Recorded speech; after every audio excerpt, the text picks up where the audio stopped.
మానవ జీవితమే ఒక మహాభారతం, అది మంచి చెడుల రెంటి నడుమ నిత్య ఘర్షణం. సాత్యకి భూరి అనే మహారాజుతో, అసలు ఈయనకి భూరి మీద ఏదో ప్రత్యేకమైన పగేది ఉంది, కానీ భూరి సర్వసర తర్వాత భూరి అనే పేరు గలవాడిని, అసలు భూ కాదు బా స్పెల్లింగ్ ఉన్నవాడిని ఎవరిని, వర్ణక్రమం ఉన్నవాడిని ఎవరిని వదిలిపెట్టిన భాగుణితం పట్టుకున్నాడు ఆయన. అందుకని సాత్యకి భూరి అనే మహారాజుతో, శిఖండి కృపాచార్యులతో, ద్రుపదుడు కర్ణుని కుమారుడైన వృషసేనునితో, విరాటరాజు శల్యునితో, ధర్మరాజు కుమారుడైన ప్రతివింధ్యుడు దుశ్శాసనునితో, ఘటోత్కచుడు అశ్వత్థామతో, నకులుని కుమారుడైన శతానీకుడు చిత్రసేనునితో ఇలాగ ద్వంద్వ యుద్ధాలు జరుగుతున్నాయి. రెండే లక్ష్యాలు ఇద్దరికీ కూడా. ధర్మరాజుని బంధించి తీరాలి అని కౌరవ వీరుల లక్ష్యం. ద్రోణాచార్యుల్ని ఈ రాత్రి చంపి తీరాలి అని పాండవ వీరుల లక్ష్యం.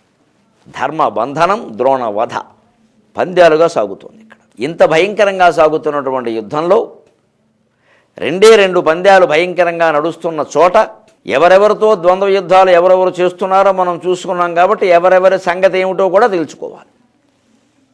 చేసి ద్రోణాచార్యులతో యుద్ధం చేసి అలిసిపోయి ఉన్నాడేమో. ధర్మరాజు కృతవర్మతో యుద్ధం చేయలేక పరాజయం పాలయ్యాడు.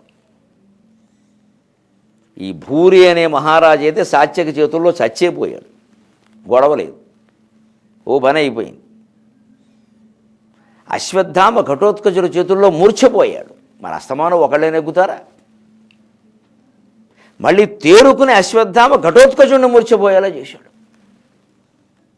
ఇక భీమ దుర్యోధనుల యుద్ధం చూడండి. విలుదును మాడి వెండియును విండులు నాలుగు నెత్త. భీముడు ఒక్కసారిగా దుర్యోధనుడికి ధనుర్భంగం చేశాడు. విలుదును మాడి వెండియును విండులు నాలుగు నెత్త. ఉత్తలముగదృంచి వైచె గెద తత్తురగంబుల సూతు జంప. ఉత్తలముగదృంచి వైచి గెద తత్తురగంబుల సూతు జంప. అగ్గలమగు భీతి రాజు తొలగన్ వెసదాటుడు. అగ్గలమగు భీతి రాజు తొలగన్ వెసదాటుడు. కానక ఆతడున్ పులిసెన కాదలంచి. కానక ఆతడున్ పులిసెన కాదలంచి. మది బొంగి వృకోదరుడా ఆర్చెను ఆర్చినన్. అవకాశాలు ఒక్కొక్కళ్ళకి ఎలా వస్తాయో చూడండి. విలుదును మాడి భీముడు దుర్యోధనుని విల్లు విరగొట్టాడు. వెండియును విండులు నాలుగు నెత్త. వెండి అంటే మళ్ళీ వెండి ధనుస్సులు కాదు, ఒకటి ఇంకోటి వరుసగా 4 ధనుస్సులు తీసుకుంటే ఉత్తలము గదురించి వాటన్నిటినీ తుంచి పారేశాడు. 5-6 ధనుస్సులు దుర్యోధనుడు తీసుకున్నవి భీముడు తుంచి పారేసాడు. అంటే విలువిద్యలో కూడా భీముడు ముందు దుర్యోధనుడు సరిపోడు. నవఖండ భూమండలాధిపతి గారికి నమస్కారం. వీరు ప్రధానమంత్రి పదవికి పోటీ చేస్తారు, పంచాయతీ ఎన్నికల్లో గెలవలేరు. విండులు నాలుగు నెత్త. ఉత్తలము గదురించి వైచె గద. దాంతో సరిపోక ఒక్కసారి నీ పని అయిపోవాలని గద విసిరి పారేశాడు దుర్యోధనుడి మీదకి. ఆ దెబ్బకి తిప్పి గద పెట్టి విసిరి కొడితే ఉత్తలము గదురుంచ వైచె గద తత్తురగంబులు సూతు జంప. ఆయన గుర్రాలు 4 దెబ్బతున్నాయి. ఆయన సారథి చచ్చిపోయాడు. దుర్యోధనుడికి కానీ ఆ కర్ణుడికి కానీ సారథిగా ఒప్పుకున్నామంటే అయిపోయినట్టే, ఎల్ఐసి చేసుకోవడం మంచిది. అందుకని ఆయన సారథిని గుర్రాలని కూడా ఆ గద దెబ్బకి తట్టుకోలేక ఇద్దరు చచ్చారు. గుర్రాలు చచ్చి సారథి చచ్చాడు. అగ్గలమగు భీతి రాజు తొలగన్ వెసదాటుడు. భయంకరమైనటువంటి భయంతో తట్టుకోలేక రథం దిగి దుర్యోధనుడు పారిపోతే ఆ చీకట్లో కనపడలేదు. కానక ఆతడున్ పులిసెన కాదలంచి. అయిపోయింది రాజు చచ్చిపోయాడు. ఇదివరకు అర్జునుడి చేతుల్లో ఓసారైంది, సాత్యకి చేతుల్లో ఓసారైంది, ధర్మరాజు చేతుల్లో ఓసారైంది. ఇప్పుడు భీముడి చేతుల్లో అవుతోంది. రాజరాజు అభిమానధనుడు శతసోదర సంసేవిత సదనుడు గారి పరిస్థితి ఇది.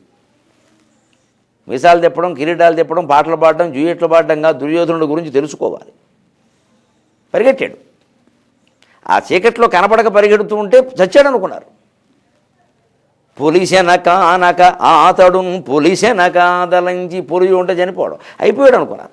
మది పొంగి వృకోదరుడా ఆర్చెను ఆర్చినన్. దుర్యోధనుడు పని అయిపోయిందిరా, తొడ మీద కొడతానని చెప్పాను, ఏమిటో కొట్టకుండానే చచ్చిపోయాడు, అనవసరం, ఇంకో జన్మలో కొడతానులే అని అడుగు. కానీ ఇల్లాలగానే పండగ కాదు అని పారిపోయాడు. కానీ మనవాడు ఎంతమందిని ఇంకెంతమందిని చంపాలి మహానుభావుడు, మిగిలిన వాళ్ళని కూడా చంపితే కానీ వాడు చావడగా. రాసపీనుకు తోడు లేనిదే పోదంటారు. ఈ దుర్యోధనుడు అనే పీనుకు ఉందే కొన్ని లక్షల మంది పోతే కానీ దేశమంతా నాశనం అయితే కానీ వీడు పోడు. కొంతమంది అలాగే ఉంటారు లోకంలో. వాళ్ళ స్వార్థాలు, వాళ్ళ పదవులు, వాళ్ళ పీఠాల గురించి ఎంతమంది చచ్చిపోయినా వాళ్ళ కనీసపు జాలి కూడా ఉండదండి. వీళ్ళంతా మన కోసం చావడానికి పుట్టారన్నట్టుగా ఆలోచిస్తారు ఆ దుర్మార్గపు నాయకుడు. ఆశ్చర్యంగా ఉంటుంది. వీళ్ళంతా ఎవరండి? సామాన్యులు. మన కోసం చావడానికి పుట్టారు. వాళ్ళ పోతారు పోనండి, మనం ముఖ్యం అంతే. దుర్యోధనుడు లాంటి వాళ్ళే. వాడు అలాగే ఆలోచిస్తాడు. అందుకని ఏమీ బెంగలేదండి. మళ్ళీ అక్కడక్కడ తప్పించుకుని వెళ్ళి ఎక్కడో మళ్ళీ కొత్త రథం చూసుకుని 4 గుర్రాలు చూసుకుని వాడికి ఇంత గడ్డి వేసుకుని వీడింత గడ్డి తిని మళ్ళీ వచ్చాడు. ఈ అభిమానధనుల వారు పునరుద్ధరించడం అక్కడ. దాంతో కౌరవ సైన్యం కొంత శాంతి. అప్పుడు కూడా యుద్ధం మానేద్దాం అనడం లేదండి వాడు. పోనీ అర్ధరాత్రి అయినా పోనీ విరమణ చేద్దాం, పోనీ భీముడి దగ్గరికి వెళ్ళి ఒక్కసారి నాకు ఇప్పుడు యుద్ధ విరమణ చేయాలని అంగీకరిస్తాడు.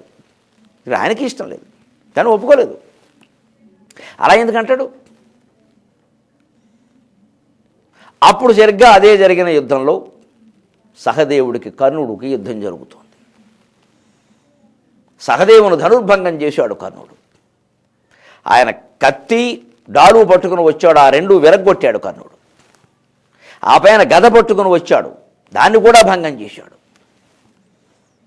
చివరికి కర్ణుడి చేతుల్లో సహదేవుడు ఓడిపోయాడు.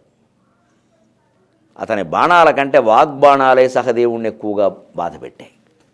కుర్రాడివి నీకెందుకు రా యుద్ధం పనిలేక, ఎళ్ళు అర్జునుడు ఎక్కడున్నాడో చూసుకో, ఆ వెనకాల ఆ గుర్రాలకి రక్షకుడుగా ఉన్న నువ్వు పెద్ద వీరుడు వచ్చావు ఇక్కడికి. ఆయన నిజంగానే ఆ స్థితిలో సహదేవుడిని చంపే అవకాశం వచ్చినా కూడా మహారథి అయిన కర్ణుడు మాట తప్పలేదు. సత్యానికి నమస్కారం, కర్ణుని చిత్తశుద్ధికి నమస్కారం. మాట తప్పలేదు. తల్లికి ఇచ్చిన మాట గుర్తొచ్చింది. అర్జునుడు తప్ప మిగిలిన 4 పాండవులు దొరికినా సరే చంపను అన్నాడు. అందువల్ల సహదేవుడు దొరికినా సరే చంపలేదు. సహదేవుడి విషయంలో కర్ణుని యొక్క ఆ మాట తప్పని విధానాన్ని మనం శతవిధాలు మెచ్చుకోవలసిందే, సందేహం ఏమీ లేదు. అలాగ సహదేవుడిని పాపం బాణాల కంటే వాగ్బాణాలే ఎక్కువ బాధించి అతను బాధపడుతూ అక్కడి నుంచి వెళ్ళిపోయాడు. ఆ పైన ద్రుపదుడు వృషసేనుడితో యుద్ధం చేశాడు, కర్ణుడు కుమారుడు. ఆ గడియల్లో కాస్త కర్ణుడికి కొడుక్కి కూడా జాతకాలు బాగున్నాయి. అందుకని కర్ణుడి చేతుల్లో సహదేవుడు ఓడిపోయాడు. వృషసేనుడి చేతుల్లో ద్రుపదుడు ఓడిపోయాడు. ద్రుపదుడు ఎంత పెద్దవాడు మరి, ఈయన కుర్రాడు, మనవడు వయస్సు, కర్ణుడు కుమారుడు. తట్టుకోలేపాడు. వృషసేనుడు మహాపరాక్రమవంతుడు, కొంచెం ఇంచుమించుగా అభిమన్యుడు స్థాయి అది. ఆయన చేతిలో ఓడిపోయి పరిగెట్టాడు. మానవ జీవితమే ఒక మహాభారతం, అది మంచి చెడుల రెంటి నడుమ నిత్య ఘర్షణం.